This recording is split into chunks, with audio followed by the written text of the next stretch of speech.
So just do a test. And we look at it. Say anything. Anything. Anything it is. Hello, hello, hello. Hello, hello, hello, hello. If you want to hear yourself, you can try. Hello. Can you hear Oh, me? wow. Yeah. Can you hear me well? Very well. Wow, the quality is so good. Yeah, That's really these are good. good mics. Okay. Let's check.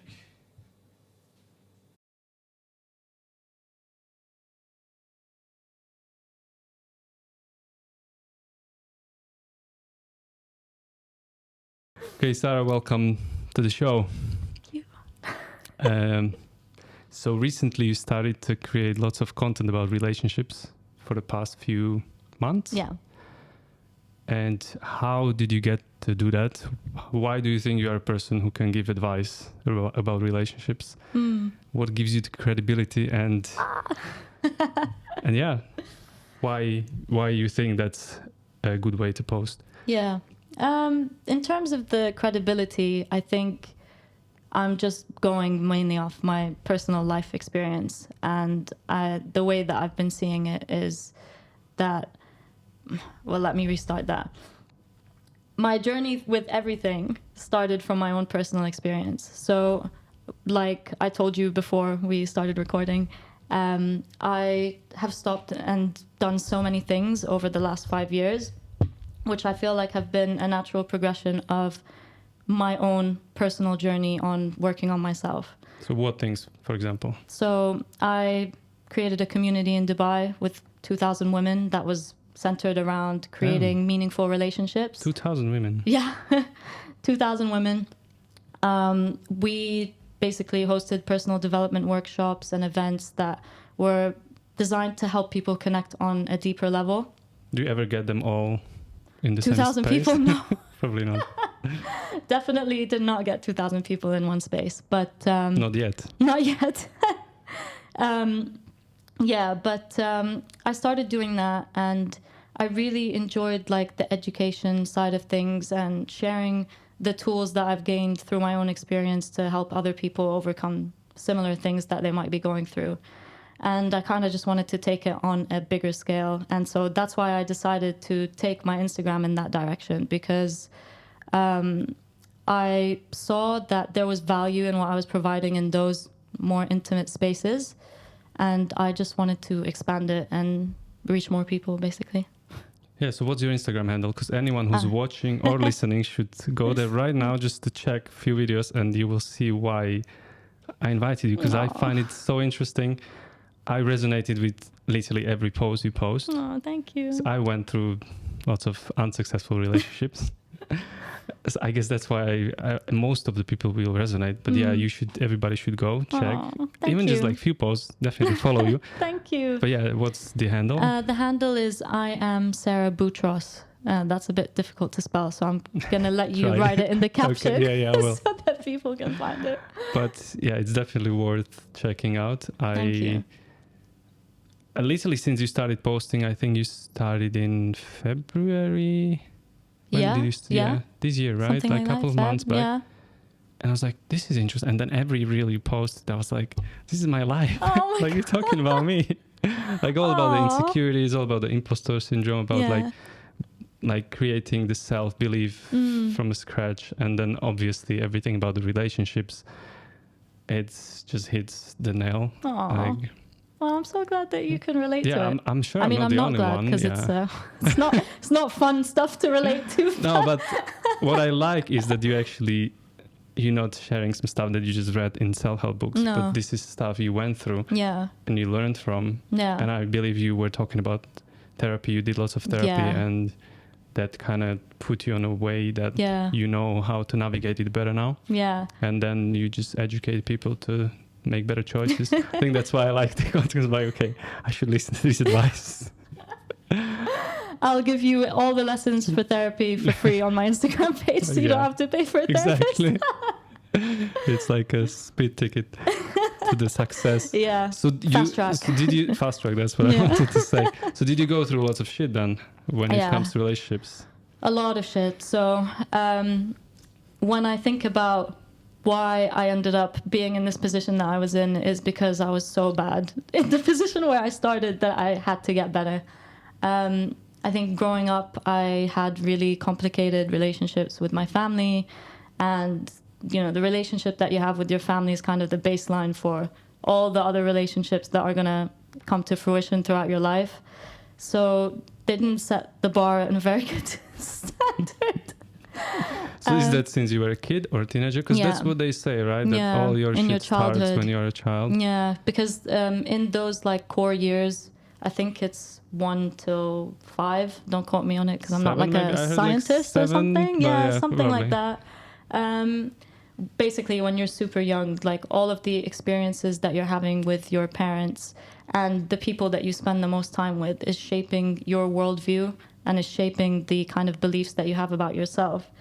But the problem is that when you're like 0 to 7, you don't really have a logical, like you don't have the ability to think about things logically. And so when you have dysfunctional family dynamics and, you know, let's say that your parents can't meet your needs or there's like a lot of conflict and arguments in the house, instead of seeing that, you know, your parents have an issue there, you start to think that you're the issue. And you start developing that kind of self-belief that you're not good enough or like your needs are not like worth addressing because somebody else couldn't provide you that validation that they were when you were growing up. So I think that's where like the core of my issues started, is I just didn't feel like I was good enough. And I was really scared to like express myself and my feelings and my needs. So I just ended up suppressing them. And then when I started entering all relationships, friendships, romantic relationships, whatever, I was too scared to be myself. And I just kind of wanted to be somebody that everyone would like.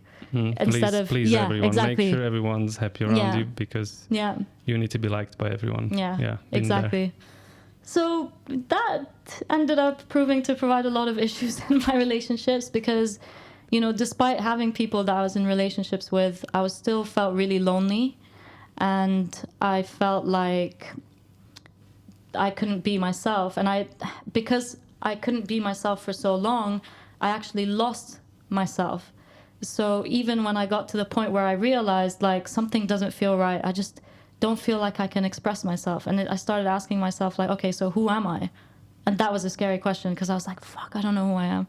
Like, I actually don't know who I am. I don't know what I like. I don't know what I need. I didn't even know what my feelings were. Like, I was so numb. And so, you know, when you go into relationships like that, it's really hard for you to feel connected to people because, first of all, people can't see who you are because you don't even know who you are. You don't even know who you are.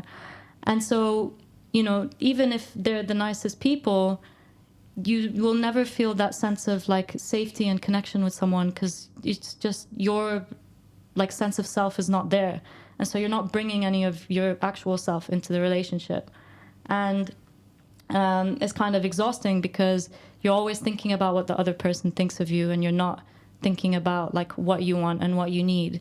And it's just like you're constantly hyper aware of everybody else's needs and like creating the perceptions that you think other people have of you based on your own insecure projections. So like, you know, you'd be like thinking, oh, she probably thinks I'm, you know, that I'm boring and I have nothing interesting to say. Yeah. But that's actually your belief about yourself that you're projecting onto other people because you don't know what other people are thinking of you. You only just assume. Yeah, you have your own filter. So yeah, I think I just ended up feeling really shitty in all of my relationships. And I think the type of people that you attract when you are the type of person that doesn't have a sense of self or boundaries or anything is people who benefit from that and people who like might take advantage of your kindness or but you think consciously they do it or could be just subconsciously? Yeah, it's not a conscious thing. Some people maybe like, again, I'm not actually a psychologist, so I don't know, but based on my personal experience, everybody is carrying their own trauma, and some trauma attracts other trauma. Yeah. Some traumas go really well with each other, I was reading like a book called Attached by Adam Levine. Have you ever read it? No, but does he talk about attachment styles? Yeah. Does he have a podcast? Maybe. I don't know. I've only read his book. Levine. No, I know one guy, I forgot his name, and he has a podcast and he talks a lot about attachment styles and how it affects your life. Yeah. And it's like when you have a certain kind of attachment style, you might actually attract someone on the other side of the insecure attachment that it ends you up in really toxic kind of dynamics. Yeah. So like if you have the anxious attachment style, that was me for sure. Yeah, and me. And it's honestly like I don't know if it ever 100% goes away. I think it's you learn how to understand yourself better, and you learn how to stop like acting from a wounded place and just being really reactive to these things that are coming up inside you, and you start making a more conscious decision to be like, okay, I understand where this is coming from, and I understand the things that I need to do in order to move towards being more secure. And so you choose to behave in that way instead of saying, like, instead of believing the things that are coming up for you. Because, like, you meditate a lot, right? And you know about, like, the separation of the self and the thoughts. And it's true that even if you're not a spiritual person, our thoughts, we don't really have that much control over. And they're not always rooted in, like, the reality of the present moment. Most of the time are not rooted in reality. Exactly. And they most of the time, I mean, this is according to science as well, that most of our thoughts are actually negative thoughts and are repeated thoughts from yesterday. Yeah. I don't know if I don't know the numbers exactly, but it might be up to 90% of thoughts are the same thoughts you had yesterday. Yeah. And most of those are negative. So we just keep the circle of doubts and insecurities and all that shit every single day, unless we try to consciously work on it, which is not easy. And God, it's so hard. I feel like it's like a lifelong process to actually make it for sure. a little bit better. But it's never going to be perfect. No, it's not.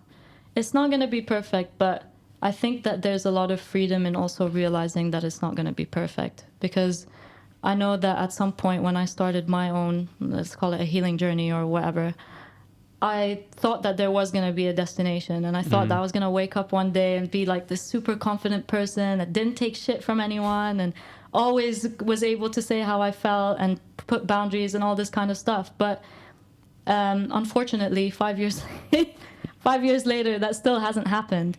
But you do see progress. Oh my God, yeah. And I think that's what the goal should be. The goal should be to see progress, and the goal should be to see yourself becoming like 1% better every day. Yeah. But I think it doesn't ever get to 100%, because some of these things are really like very deep rooted, and they become like a fundamental part of your hardwiring. So it takes a lot of conscious effort and work to come out of it. Yeah. Do you think that there are some people? I've been to Bali. Have you been to Bali? God, yeah, I've been to Bali. So Bali is full of people who are working on healing their traumas.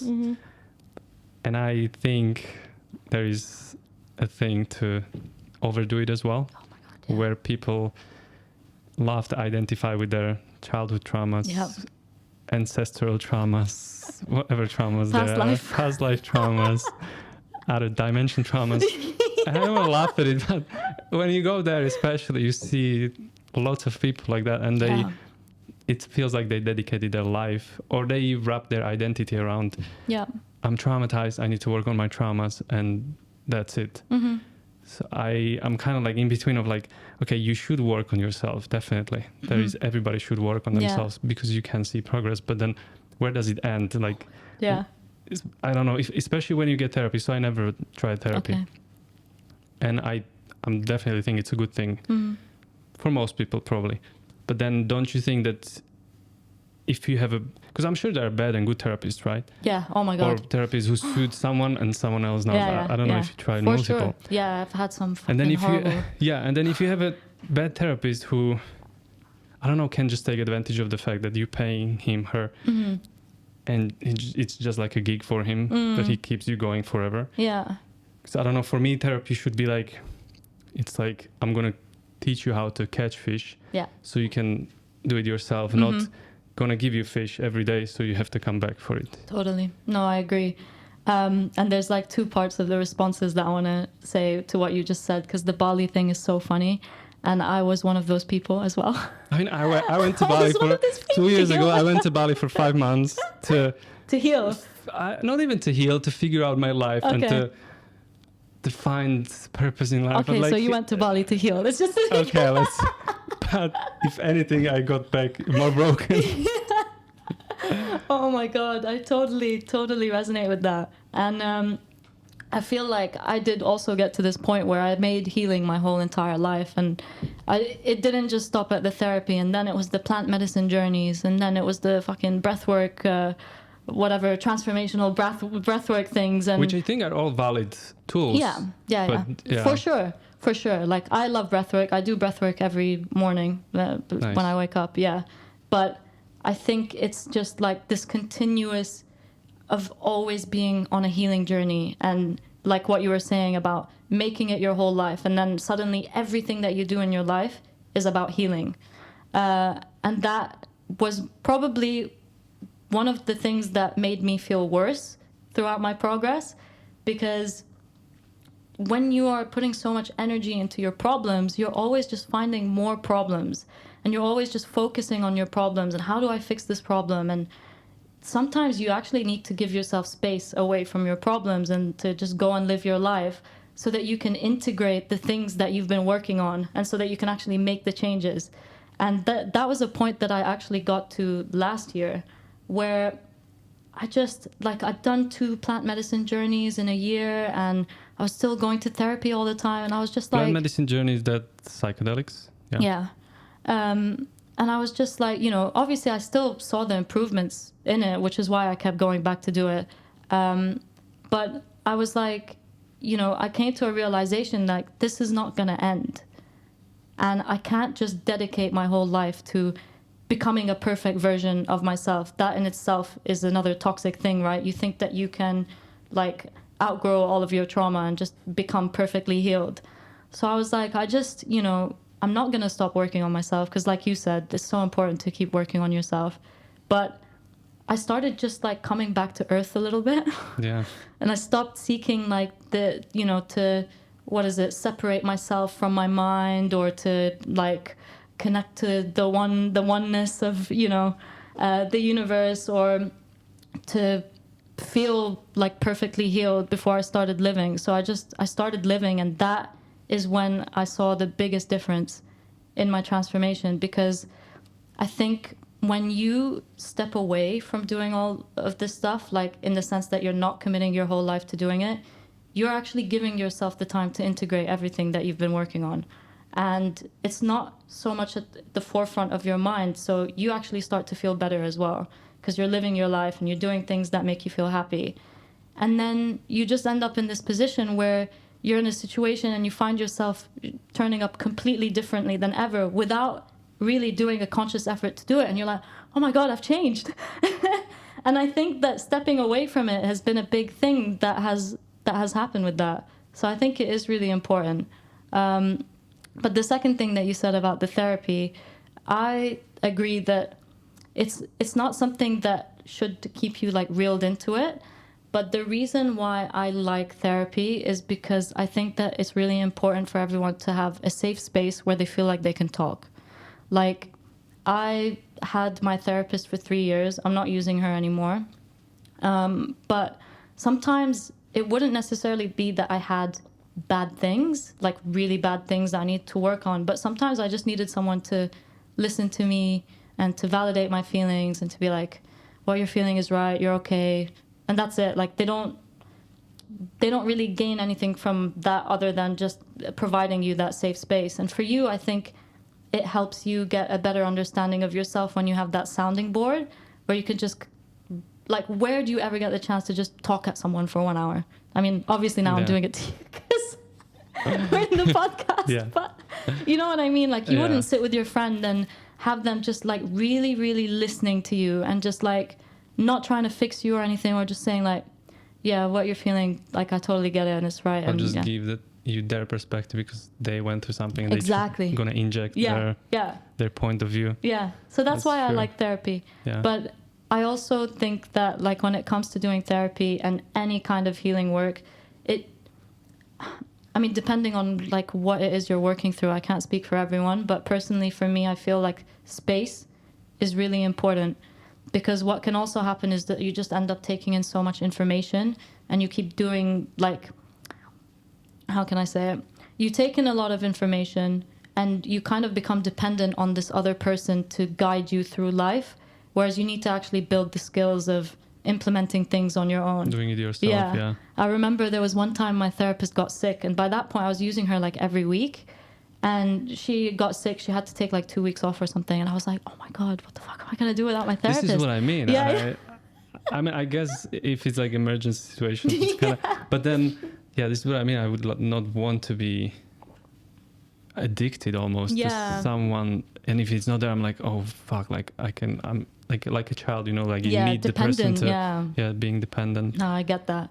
I think that's when, like, if you do, like, let's say bi-weekly sessions or monthly sessions, it's really good because you get to have the guidance that you need, but then you actually have to go and implement it, and it's like you have to rely on yourself to build that. The time, I guess. To have the time to implement. I used writing a lot past 2 years. I've been journaling, and for me that's kind of like my therapy, or at least I call it that, because I have time to, because the paper can take a lot.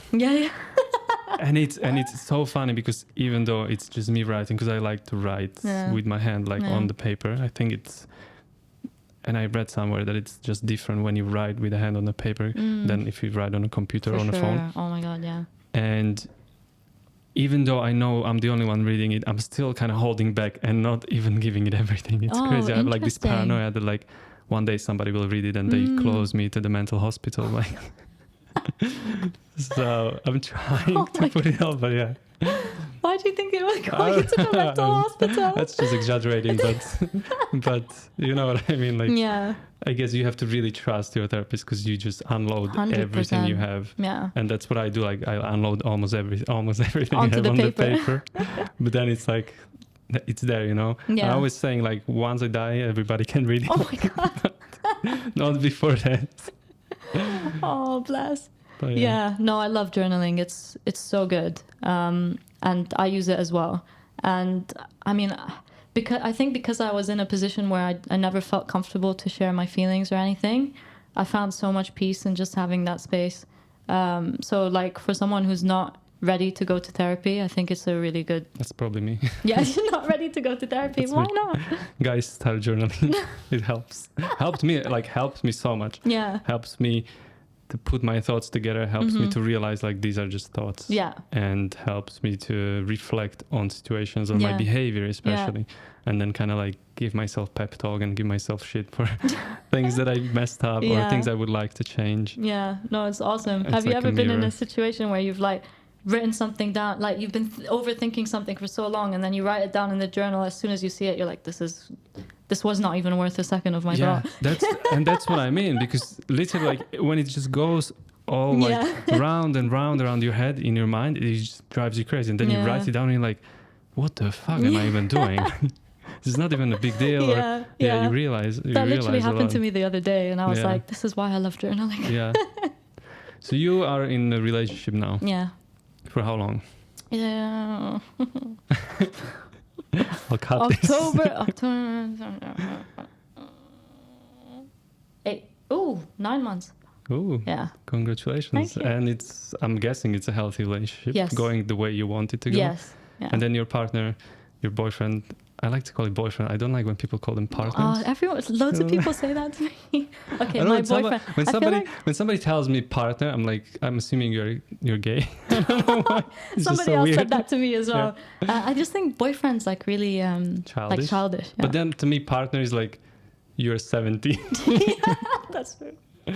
This is in my head, so don't take me for the rest of the people. You're not alone. So he must be then aware of everything you went through, and he must be aware of your healing journey. Let's call it healing journey. And then he must be also aware of all this stuff that he probably works on himself as well, right? Because otherwise you probably wouldn't. Yeah. So that's nice. It's like validates everything you're doing.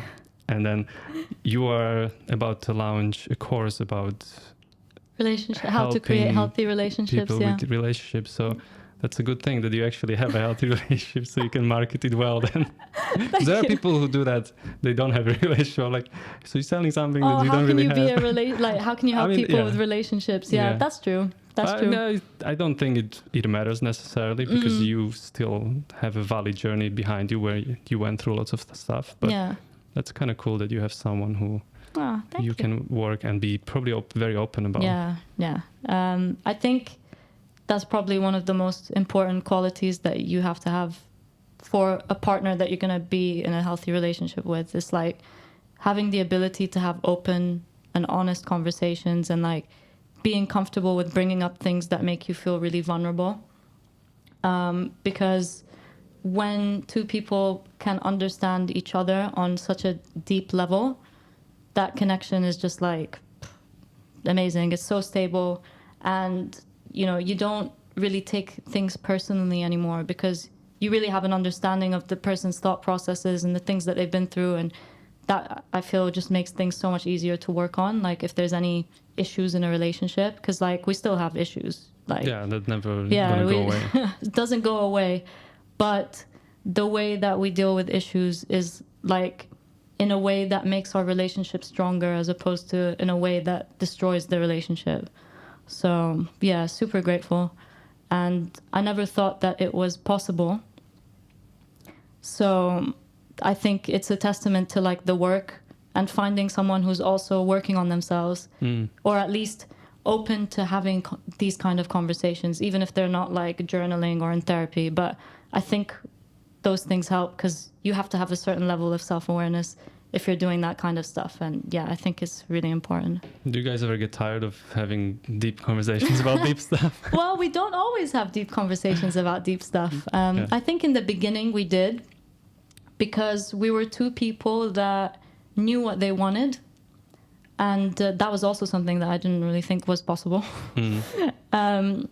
But yeah, we knew what we wanted, and we were committed to finding the kind of partner that we wanted to build a life with. And so we had a lot of deep conversations in the beginning, like understanding each other's past, our relationship with our family, what are our own red flags, and like what do we have the tendency to do in our relationship patterns, and values and all that kind of stuff. And then when we got to understand all those things about each other, and we were like, yeah, okay, I like you. This will do. It's good to establish if you actually are on the same level where you want to go. Yeah. That's good. So we established that there was compatibility, and we enjoyed spending time together, and we could make each other laugh, apart from the fact that we had all these like deep conversations. We knew how to have fun together. So we kind of built it that way. And now, because we've got all that stuff out the way and we understand each other, things are a lot lighter in the relationship now. We just spend most of the time being really stupid and making jokes. That's amazing. How it should be, right? Yeah. And I remember one of your posts was about, was it the biggest mistake or the biggest thing you should do, should learn to make the relationship successful and or unsuccessful? Yeah. And that was the way you argue? Yeah. For sure, yeah. So tell me about that. So there was some research that was done by the Gottmans, which are like leading experts in the field of relationships. And they've done a lot of extensive research about the things that make relationships last and the things that destroy relationships. And in one of the research studies they were doing, they followed like 124 couples who were like in a committed relationship, and they were specifically focusing on the way that they navigated conflict in a relationship. And what they found was like the way that they brought up issues in the first 3 minutes or 3 seconds, something like that, in the 3 minutes I think it was, determined like the next 6 years of what those people's relationships were. And the people that communicated their issues in a way where it was like very reactive, very like angry and blaming and things like that, like none of their relationships ended up lasting. And I think it makes sense because you can't make a relationship work with someone who's not willing to listen to you and to validate your feelings or even acknowledge your perspective. Yeah, acknowledge your perspective or try and, you know, move forward from things and make them better. So yeah, it's pretty important. I would think so as well. I think just understanding the other person's perspective. Yeah. And try to explain yours. Yeah. And being heard, mm-hmm. and then let them explain theirs, mm-hmm. because there are so many times situations happen when you just really have completely different perspective of what happened. Yeah. And that can create. Do you know Brené Brown? Yeah, I love her. Oh my God. I think she had a TED talk, and she was talking specifically about this, where she had an argument, and she's been with her husband for, I don't know, 30, 40 years. I don't know. And she was telling a story how they, I think, went for a swim or something. And then she asked him something and he said something, and she just heard something else. She got completely angry and she thought like the relationship is over. She wrote it in her book. Yeah, I remember the story. I'm messing up the story, but it was something about that. Yeah. And then in like 40 years of relationship, when you are together, you have children, and then she reached the point when she thought like the relationship is over because he said something misunderstood. And then they just explained to each other like, no, I was talking about something completely else. I didn't know what you mean. Yeah. And then she was like, what? And then I think she was explaining how important it is to just let the person explain their perspective, because their mind might be completely somewhere else. Yeah. Like I might think about something completely else. You ask me something maybe I didn't hear properly. Yeah. I tell you something and then you misheard, and then there is a conflict because you think something completely different than I think. And I don't even know there is a problem. You think there is a huge problem.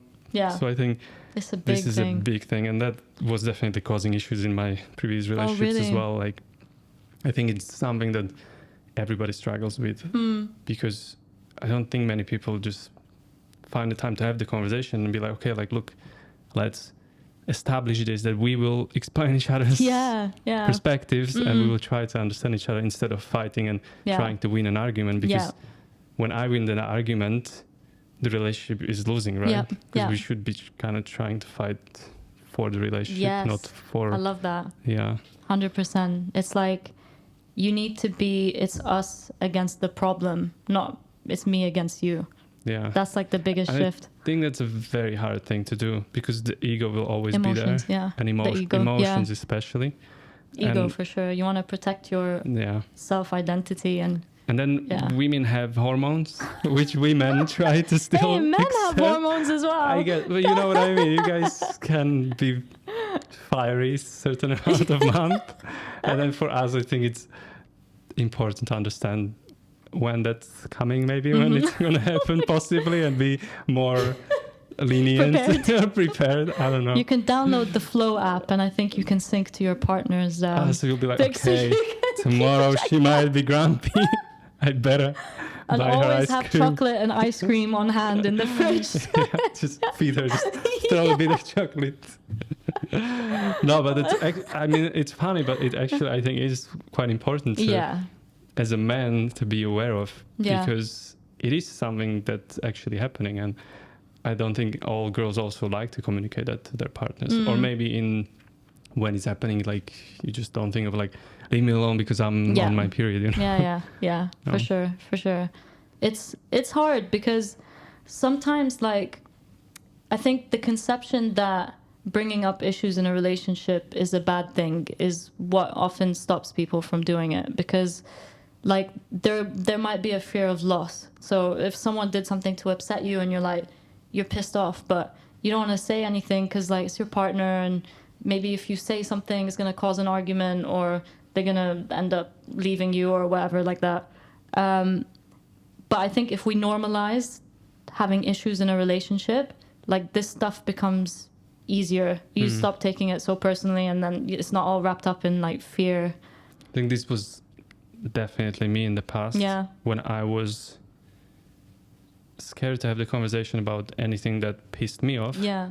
Because I was afraid of upsetting someone and possibly losing them. That was just I think the anxious attachment style. Sure. That everything that happened, I was instantly like went to the worst. I was like, oh, like if she gets upset, she'll leave me. Yeah. So I'd rather not make her upset by not saying anything, bottling it up, and then make it even worse. It's an explosion, yeah. And I've been doing it for my whole life, I think, and it's a really bad thing to. It's difficult. It's good to be aware of, but it's difficult to actually implement and improve it. For sure, yeah, for sure, because there is a lot of fear, but I think this is one of the other things that I read about in the book, and it's like you have to be really intentional about the kind of people that you're choosing to partner with, especially when you have an insecure attachment, whether you're like anxious or whether you're avoidant, because if you choose a secure partner, that person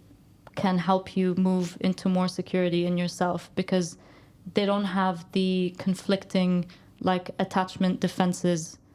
Let's say, for example, as someone who's avoidant and let's say can't talk about their feelings and dismisses yours because they're not comfortable with their own and stuff like that. So I think on the one side, there's like personal work to do on learning how to use your voice and like finding evidence that when people bring up problems, it doesn't always lead to problems. Like you can think of a time when you had a conversation with a friend and you brought up something and it actually made you guys stronger after you spoke about it. Like, do you have a situation like that? It's like coming back to stuff like that.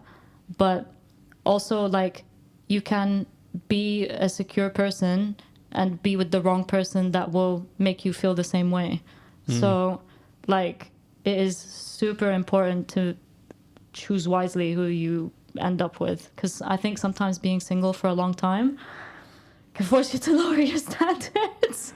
I think it can be counterproductive to be single for a long time, because you get so used to your own ways. Yeah. And so used to the comfort of not dealing with compromise, not dealing with conflict. And then like anything that comes, just it's just not worth it, because I have such peace now. Yeah. But then I guess life is not just about the peace of being with yourself. Like if you want to grow, that's the way to grow, is to grow with other people. But what you said about conflict, I think it's very true, and like solving issues together. Because you see it even at work, or as you said, with friends, or if you work with anyone, when you solve issues together and you solve them, that just makes the bond makes it better, stronger. And I believe in relationships must be the same. Like you solve something together, you can like celebrate. Yeah, and you think about it as well, because like no relationship's gonna be perfect, and if you're able to bring up the, let's say, blind spots in the way that, you know, things that are hindering the relationship being at its ultimate, like most fulfilling potential, like if you bring that up and you work on it, what's gonna happen? Like the fulfillment level is just gonna go up, because you're working on the things that are making you feel unfulfilled or like unheard or whatever it is. So yeah, it's like there's something about tackling a problem together, but it also just, you know, improves the way that things are in the relationship because you address them, and things that you don't address can never get better. They can only get worse, I think. So that's true. Yeah. They're just gonna get bottled up and growing slowly, and eventually they will explode. Yeah. Okay, tell me about some tips you would give to people who are trying to have a healthier relationship with their already existing partner. Okay. Well, I think the first and foremost thing is like open and honest communication, like I said. It's important to not only express the things that are going on in your mind and the way that you're feeling about relationships, but I think it's also important on the flip side of that to make sure that you are creating a safe space for your partner to open up and talk about things. To not get lost only that, like, oh, I want to be heard, you need to understand me, you need to accept me, and then you're not doing the same thing. Exactly. And, you know, like I've spoken to so many people and they're like, oh, he never tells me anything, and like he's hiding this behind my back. I just don't understand why he's not telling me. I'm like, listen to the way that you're speaking right now.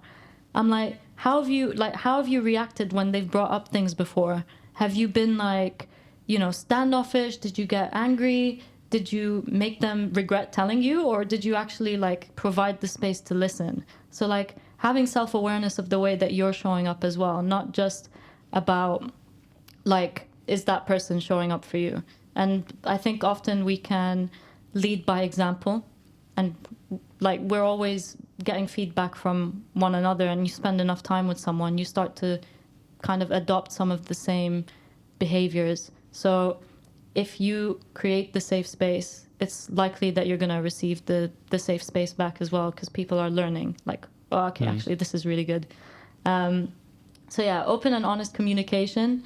In terms of like a tangible way to use that as advice is like, pay attention to the way that you're bringing things up, and try and avoid like pointing blame and making accusations or like making assumptions about someone. So like the story that you were saying earlier, where she heard one thing and then she was like, oh, like what was it? Was it like you made me feel fat, or you told me that I was fat? Yeah, something like that. Yeah. And it's like doing stuff like that, you made me feel fat, or you didn't do this. It's like you're attacking that person. You're using the word you. Anytime you use the word you, it's just like, it's not going to be productive, because you have to let people explain themselves, and you're kind of robbing them of the opportunity to do that when you're already making assumptions about, you know, what's happened. So avoid using the word you, and try and talk about how you feel. So like, you know, oh, there's something on my mind that I would like us to talk about. When this thing happened, it made me feel like this. So it's more about like focusing on the problem rather than the person, and taking responsibility for your own feelings instead of like pointing the blame at someone and saying like, you did this and you made me feel like shit. Like it's all your fault. I think you gave a good example about taking out the trash. So yeah, it's like if a guy forgets to take out the trash, instead of telling him, you piece of shit, you're so lazy, why didn't you take out the trash? You just lazy sitting all, and you just personally attack him instead of saying like, so what would you say in that case? So I would say, you know, hey, you forgot to take out the trash. And like, you know, if they made a promise to do it, hey, you forgot to take out the trash even though you said that you would. And, you know, that made me feel like you didn't care about what I said. But you're taking the responsibility, because you're saying that that's how it made you feel, as opposed to saying, I like that. So you take responsibility of the way you feel, and not blaming like you because you're a piece of shit, I feel like this. So I'd say that's the difference. I think another thing which is really important for couples that are together is to maintain a sense of independence, because I think it's really easy to get like merged into one, especially like the longer the relationship goes, the more like you probably moved in together, you're doing all the things together, but you're not focusing on the things that you used to do that made you happy when you were single. Like, I mean, I'm not saying this as a blanket statement for everyone, but this is what I tend to see. Like, people don't engage in their hobbies as much anymore, or they don't spend as much. I used to do that in the past a lot. I kind of lost my... Not I lost my interest, I just stopped doing everything I did before. You get comfortable. Yeah. But the thing is like... But then I feel like the issue was that you are being liked by the person because you do these things. Yeah, exactly. And then you... Stop doing in my case, that was in the past. Like, I stopped doing these things. And then I stopped being the person they initially fell in love with. And it was like a vicious circle then. Yeah. So, I mean, like, you literally just finished off what I was going to say. I'm sorry. It. No, like, not in a bad way. As in, that was literally the whole point of what I was going to say. You fall in love with someone when they're doing all those things for themselves. And it makes you, like, the best version of yourself, that you're having all of these things outside of your relationship. And you're having almost, like, your own identity.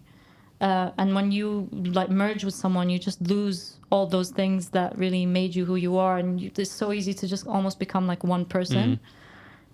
That just like kills the spark and the chemistry out of any relationship, because so you need to keep your identity. You need to keep your identity. Yeah, you need to keep your identity. Like, because I'm reading this book now. It's so interesting. It's called Mating in Captivity by Esther Perel, and the kind of premises of the book, it's more about like sex and desire, but I think it's also relevant in terms, because I mean, it is relevant because the sex and the desire is the stuff that keeps the chemistry, and it keeps that, you know, curiosity about the person that you're with alive.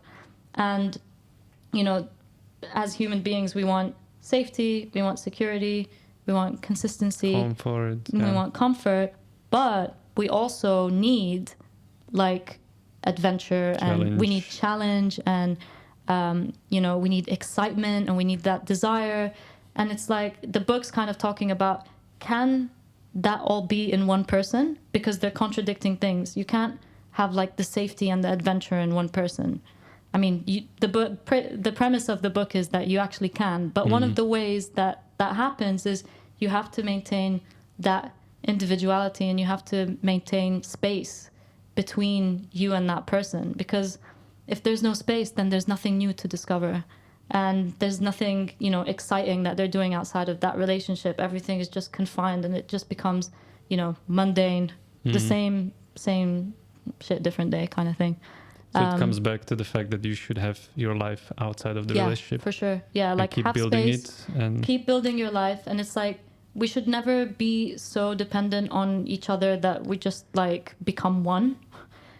But it shouldn't also be that we're so independent that we're not depending on each other at all. Because like you still do need the safety and the security and stuff. And if you're with someone, you need to know that you can also be dependent on them. But I think it's finding the sweet balance. Yeah, it's a fine line between these two things, because then you can really fall into like, leave me alone, I want to be independent. Like, you're too close to me. And that's equally as bad. Like, you can't make a relationship work when you're just like all the way over there. There has to be something. The more we talk, the harder it seems to have a relationship. Really? No. No, it's like you learn it along the way. And I think when you have the awareness about it and you start earlier rather than later, it becomes easier. So like I was having this conversation with someone else on a podcast yesterday, because let's say, for example, I didn't know this until maybe my recent relationship. And then if I had known, then I would have maintained it when it was easier. So I think like the harder that you get connected to someone, not harder, but like the deeper that you get connected to someone, the harder that it is. So if you come to this realization like halfway through your relationship, it's so much harder to then go out and start having your independence again, because you've settled into that thing already. And then it kind of can feel to the other person that you are trying to like break from them. Yeah, exactly. That's true. But like if you start from the beginning, it's easier because you're already doing it. Yeah. So you just have to make a conscious effort then that, you know, you're not going to be neglecting all of the things that you love to do just to invest. Be both of you, I guess, and the communication needs to be there. Yeah. Because if it's only one person doing it. Yeah, for sure. The communication needs to be there. I think if somebody can understand that it's for the benefit of the relationship, most secure people will not be threatened by this. It's usually when it's mostly anxious people, to be honest, because like avoidant people are kind of on the opposite end of the spectrum, where they want to be so independent that any kind of dependencies like freaks them out. So I think anxious people are probably the people that need to have the most kind of open conversations about this, because it can feel like maybe you're not a priority, or like maybe you're being abandoned in the relationship, but it's actually so important for the health of the relationship, and especially if you are an anxious person, because when you have that whole life outside of your relationship, your attachment system's not going to be as triggered, because what we tend to do as anxious people is we tend to put everything into our relationships, like everything, and we're in that love bubble, and we just like we want to always be in that love bubble, but when we have nothing else, that actually makes us less safe, because anything can happen to your relationship, right? Like, unfortunately, it's a grim perspective, but my relationship could end tomorrow out of nowhere. Like, there's no guarantee. So if you manage to maintain your life and your hobbies and your friendships, when you lose your relationship, you don't lose everything. You just lose a part. I mean, that's like extreme example that your partner can die. Not yours, I mean, in general. In general, yeah. And then what? Your life ends because, I mean, it's very... I mean, put it's very life. easily, but it's life. It does happen. Yeah. So I would say that's one of the other most important things. How important it is to choose the person who's actually compatible with you. Oh my God. because isn't that like... Oh my God, it's so important. It's like the most story of my life, right? Because we tend to, I don't know, I feel like the more, as much as I don't like to say, the more unhealed traumas, the more unhealed past you have, the easier it is to get together with someone who's not right for you. So true. And that can just be the worst thing. Yeah, so true. And our brain doesn't seek what's right, it seeks what's familiar.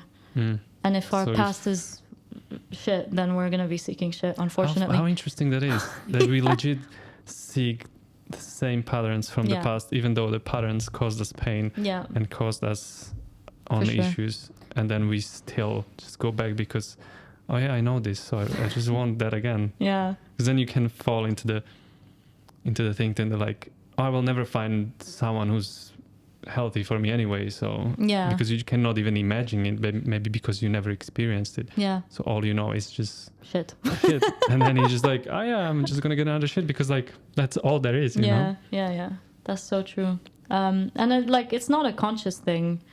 I think it's just like those hardwired beliefs of what you think that love means, which is not always correct or healthy, you know.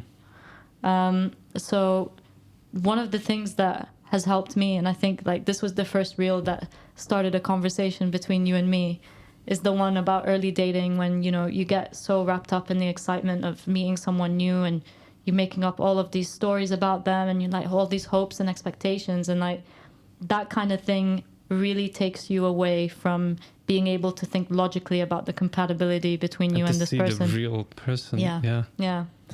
It's a tough one.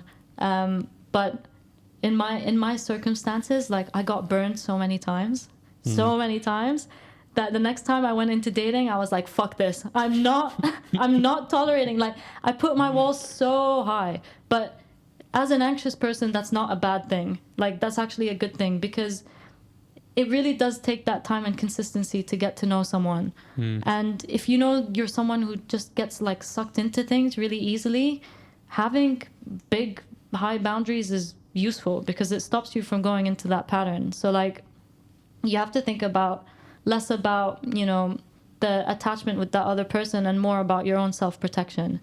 And the way that you do that is you really just have to keep bringing yourself into the present moment and pay attention to the things that you are and the stories that you're making up in your head.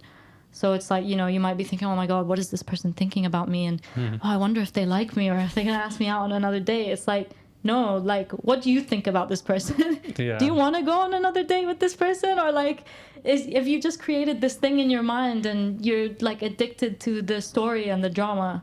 So like for people who are in early dating that know they have the tendency to do that, I think journal about it. Like put these journaling questions down in your book and make sure that you go to that journal every day to give you a reality check, because otherwise you're just going to get lost in it. Like you need to find something to anchor you into the present and like think about the qualities that this person is putting forward. And it's like, do I just like the things that this person is saying to me and the way that they're making me feel? Or do I actually like who this person is as a human being? Like, would I respect this person if it wasn't in this scenario? And just asking yourself things like that, I think it really helps you to focus on the compatibility of things. And also understanding what is it that you actually want before you go into dating. I think that is the biggest question everybody should ask. What they really want, because everybody will tell you, oh yeah, I just want a healthy relationship. But what does that look like? What does it look like? How do you imagine that? And I would argue that to take it a step further than like what is it that you actually want, it's what is it that you actually need. Because I've had this conversation with my partner before, and I think like men and women are both guilty of this. Like I think we've been programmed to seek out things in people that don't actually matter. I mean, to a certain degree, like I'm not going to say that looks don't matter, because you have to be physically attracted to someone in order to date them. But like, how high on the list of importance is it for you? How much are you focusing on finding that as opposed to the things that you actually need to feel safe, secure, loved. And I know that's not as exciting as finding like a 10 out of 10 hot girl, but there's no substance in focusing on that. So like really see the difference between what you want and what you need. And it's like, realistically, is having a super hot girlfriend going to make me feel secure and safe? Or is it actually going to make me more anxious? Probably worse. So, yeah, you have to really think about not just what you want, but also what you need. And see if they match. Because if they don't, then you have to decide what's more important. Are you going to chase the like instant gratification and keep ending up in these situations that don't serve you? Or are you actually going to start focusing on like the fundamental characteristics of someone and the behaviors of someone that is going to give you the kind of relationship that you want? So, yeah. That's a good point. I'm just cut deeper. Taking it in. Oh, I'm sorry. No, it is true. I'm definitely guilty of that in the past. Everyone is. Yeah. Especially the living in the expectation world in the past. Just instantly creating expectations, projections in my head that I think what this person is, and ignoring what they really are, and just like focusing on that, like, no, this is what she is, and just going there, ignoring completely that even my body can tell me that, like, no, this is not the right thing. It's not the right thing. Yeah. So yeah, learning this and be aware of this, I think it's huge. It's like a skill. Yeah, conscious effort, and you're like, if you know that you're ready to meet the right person, you're like, that is the intention that you go into your dating with. Right, I'm here to find the right person. I've already seen what I want, what I need. I know it. And then you just have to be like hyper focused on that as opposed to anything else. Yeah. Yeah, and I think another thing, which is, I don't know if it's really like a controversial piece of advice, but it's something that has really helped me, and it's actually avoiding like physical intimacy or sex with someone before you actually really know who they are. Because chemically speaking, things happen when you do that, you know, and it can completely cloud your judgment of someone. 100%. And it creates this false sense of connection and intimacy with someone that you don't even really know. And it's just like, if you're serious about finding the right compatible person, you need the time and the consistency. And you need to be with your logical head. That is just going to completely cloud everything. And so you have to practice some willpower, go on walks and coffee dates. Don't you think how interesting it is that people these days are very easily jumping into the physical intimacy? Yeah. Just like instantly, no issues, no problem. Yet they are not capable of having intimate, deep, like conversation about I don't know, past, about what they really want. But yeah, like you can suck your face in my genitals, that's fine. But like, don't ask me about my traumas. Don't you dare. It's so funny, and it's so true. It's because it's a cheap way to get that feeling of being intimate with someone without having to go through the vulnerability of being really intimate with someone. And then what you're doing, you're literally just delaying the real intimacy even more. And well, some people are not ready for real intimacy, and that's a very sad fact of life. Yeah. How do you find dating in Dubai? Oh my God. How did you meet my partner? Boyfriend? My boyfriend, sorry. How do you meet your partner? I actually met him on Hinge. So I have used a lot of, not a lot, but like I've used dating apps a lot in the past. Bumble, Tinder, and Hinge I've used, I mean, my dating experience has been kind of different, right? Because I had like 2 phases to my dating experience in Dubai. One was like, whatever hot guy is going to give me attention, like jump into bed with him and date, like consider that as dating, right? And that was an absolute disaster, not recommended. I would have thought. And then there was the other part of my dating experience, which was like being a bit more intentional, going on the apps, like, okay, seeing what, you know, their profile is like, and, oh, okay, this person seems like someone I could have a decent conversation with. And I wouldn't say that I've had like really bad experiences from dating apps, If you were like, oh, what's your biggest date fail story from a dating app? I actually don't have one. Like, I think I was very good at selecting people that were like normal. I want to use the word normal, but yeah, normal. Some of them just didn't work out, and that's also a part of dating. And just gotta keep going and not take it personal. Like, there was one where I really liked the guy, and that was a bit of a shit show in terms of, because I made the mistake of creating the expectations in the story. So it was kind of a dangerous dynamic, because I made up the stories and the expectations, and he couldn't say the truth about him not wanting to commit with me. He was like, he was like, oh, I don't know what I want, or but I mean, I want to keep this going, and and my problem was that I couldn't cut that off, because I was addicted to the story, and I was addicted to feeling like I needed to. Your own story. I was addicted to my own story. Yeah, I put him on such a pedestal, and like, don't get me wrong, he was a good guy. He was a nice guy, and he would, on paper, like, he ticked the things that I wanted in a partner, and that's why it was also hard. But that still, somebody can tick things on paper, but still not be right for you. Yeah. And he wasn't right for me because he wasn't ready to commit to me. It didn't necessarily mean that he was a bad person, but, if he doesn't want to commit to me, then he's not my person. My fault was, I thought that because he didn't want to commit to me and he didn't cut it off completely, then, okay, so it's my job to prove to him that I'm the one that he wants. Oh, yeah. That's a stupid game to play. Yeah.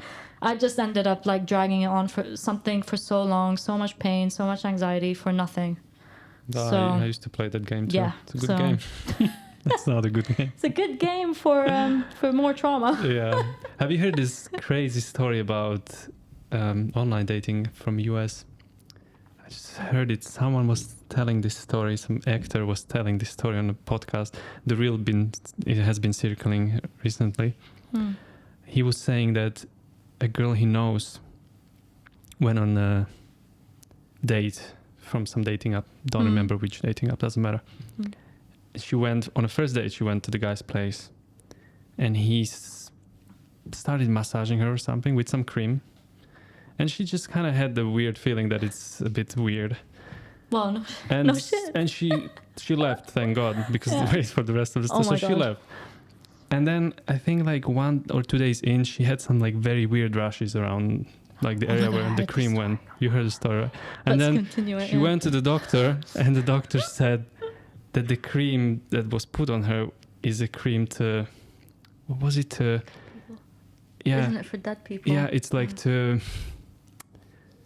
dismantle the skin or something, to like start the process of rotting the skin or something like that. So disgusting. And that the doctor said that this cream you can get it on like black market somewhere, and this is what people use to like isn't it? To compose people with like dead bodies. And apparently, like, then she reported it to police, and they went to his house, and he had like few dead girls there or something like that. Oh my God, I didn't realize that he actually did have the dead girls in his house. That's fucking terrifying. That is terrifying. And it's in the stories like that I feel so grateful to live in Dubai. Yeah, I mean, I think that's insane. It's so disgusting. So I remember hearing that story. To someone's place on the first day. No, if you needed a reason not to do it, this would be a pretty good one. I probably butchered the story a little bit, but it's something like that. Yeah. Oh my God, that's crazy. Yeah. I guess we are still lucky here in Dubai with that. Yeah, I think as messed up as it might be, the dating life here. Yeah, yeah. I mean, I think there's probably things that happen here behind the scenes that we don't know about, but I don't think to that. There used to be like a big issue with spiking drinks here. I don't know if it still is. Yeah, that's so true. When I came like 9 years ago, and I think they were giving us even a workshop at work about that. They were like, especially to girls, they were saying like, be very careful about your drinks because you can get spiked. They're giving you a workshop. Where? In Emirates. It wasn't a workshop. It was like part of our like safety, security training. They were saying like, you have to be very careful in clubs, especially because they can spike your drinks. And I had a friend who, I think she got her drink spiked. We all think. Shit. We are not sure because there's no proof, but we were like a bunch of us in a club, and just normally drinking. She had a couple of drinks, and like out of nowhere, suddenly she just couldn't even walk, and we had to like literally like carry her to the taxi and carry her home because she was completely out.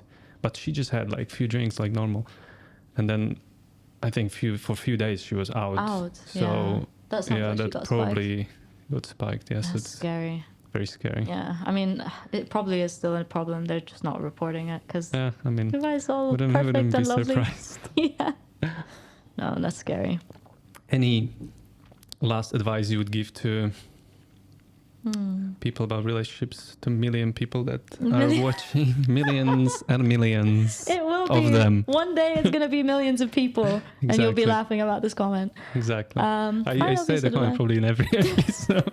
just to make sure it happens. Yeah, I guess the final piece of advice is and I think it applies to all kind of relationships, and stop trying to make yourself fit in places where you feel that you don't fit. So if we're talking about romantic relationships, don't try to be someone that you think that other person wants you to be. Like, try and be in relationships where people make you feel seen and valued for who you are. And the same in friendships. Like, don't try and squeeze yourself into friendships that don't make you feel anything less than secure and happy and fulfilled. Like, if you're sitting around and thinking, what the hell am I doing with these people? Like, why are you... Life is short. Don't do it.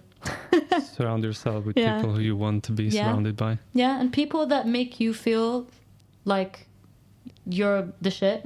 And I don't mean in terms of like giving you the validation, but people that just fundamentally meet your relationship needs in all areas. So like, let's talk about it in terms of a romantic relationship. If the way that you like to feel loved by someone is by spending quality time with them, don't try and change your want for quality time with someone into something else just because that person doesn't want to spend quality time with you. You know what I mean? Like, keep your standards and boundaries. Keep your standards. Pay attention to yourself and what you need. Like, because if you're trying to change your needs to maintain that relationship, like what exactly are you maintaining? Like, there's nothing to maintain. You're losing 100%. Yeah, that's the thing. And it's the same in friendships as well. It's like, if you're the kind of person that likes to be around people who ask you a lot of questions and take a genuine interest in your life, like genuinely curious, versus people that just can talk at you for like 3 hours. You know, don't settle for relationships with people that talk at you for 3 hours. And it's not to say that you have to like cut it off immediately. Like, I've been in situations where I've actually told people like, it would make me feel, you know, more connected in our relationship if you asked me more questions. People who love you and maybe don't have the self-awareness might be like, oh shit, I don't ask any questions, and they might make the effort. So it's not necessarily that people talk at you 3 hours because they're bad people. Some people just have zero awareness. Exactly. And if they love you, they will, you know, make a difference, because nobody wants to be that person, really. And if they don't love you and they don't see it as important enough to, you know, make the effort, then just... But that's true. Like, I think that's a big thing I think I wrote about recently, to listen to person for listening to them. Yeah. And I'm learning it a lot when I do this podcast, because like I have some questions in my head, but I do try my maximum effort to like just listen what you are talking about, and then maybe just forgot what questions I had, and I can just connect to whatever you are talking about now, because I think these should be conversations always with everyone. Yeah. Because when you just have your question or whatever you want to say in your head, and we all have that, right? Because you have such a good thing to say to whatever is being said, and you're just like, wait, okay, he's almost done talking, and you don't even know what they're saying, you know?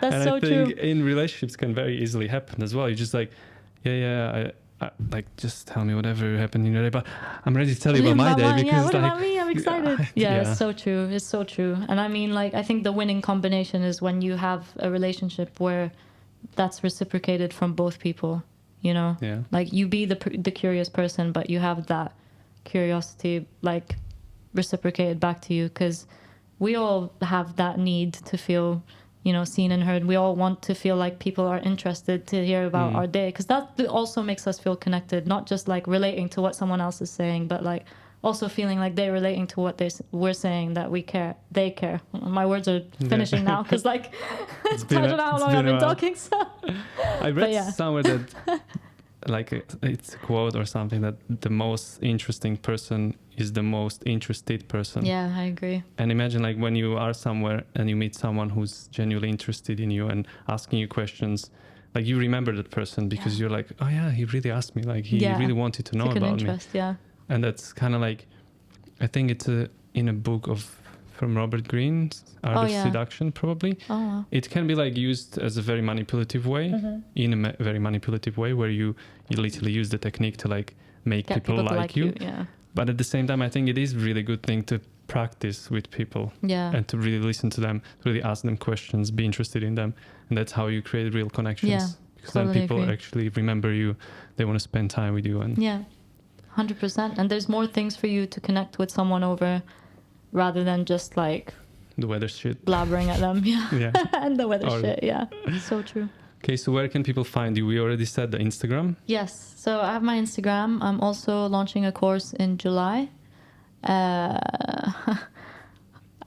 don't know where I'm hosting it. Like I'm basically just. So the course is online course. Yeah, it's an online course. It's either going to be on School or on Circle, but like if you follow me on Instagram, you'll know everything. I also have a podcast which is called The Relationship Pod. Nice. Yeah, so you can also. Is it like Spotify and everywhere? Not yet. I'm so unorganized.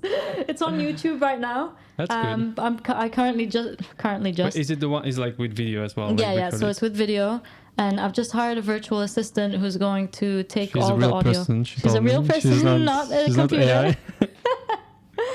AI. She's gonna take all the audio from the podcast, and maybe by the time that you listen to this, I'll already be on Spotify and Apple.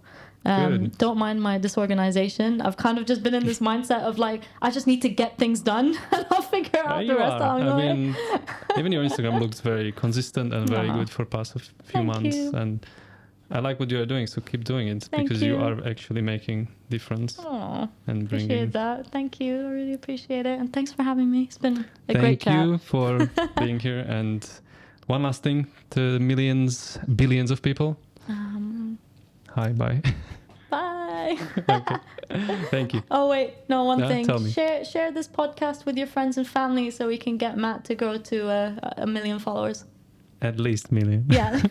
All right. Thank you very much. All right.